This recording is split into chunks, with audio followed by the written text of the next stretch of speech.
What if the love you rescued became the wave that pulled you under?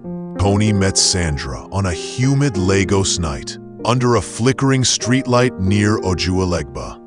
It was just another night under the lights for Sandra, waiting for the next stranger to take her home or to the nearest hotel. She stood apart, quiet, pretty, eyes that looked like they had learned to hide. Today, it was Tony. After agreeing on a price, she left with Tony. They spoke first about food, then about school, then about why life is not always a straight road. He paid for a room that night, and they had fun. But what stayed with him wasn't the sheets. It was the gentleness in her voice when she said, "I don't want this life forever." Tony thought about her a lot the next day. He came back the following evening, and the next too. This time around, he took her home. "Leave the street and go back to school. I'll take care of you," Tony said. She agreed with tears in her eyes. He trained her through a diploma, helped her find decent work, and for 2 years, they dated like two people trying to build a house with careful hands.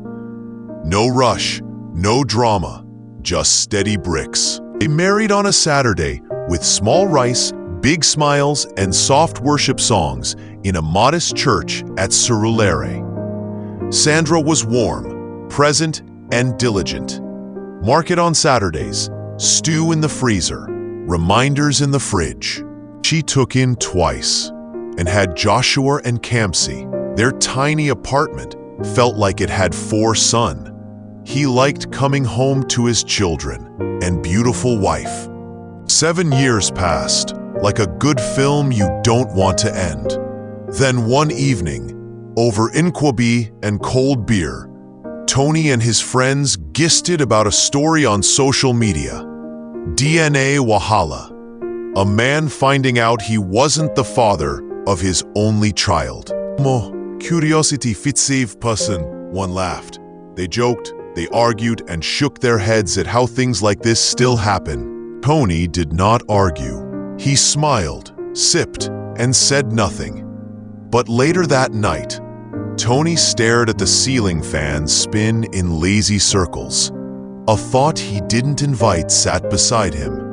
What if trust is a house, what happens when you tap one brick, just to be sure, and the wall answers back?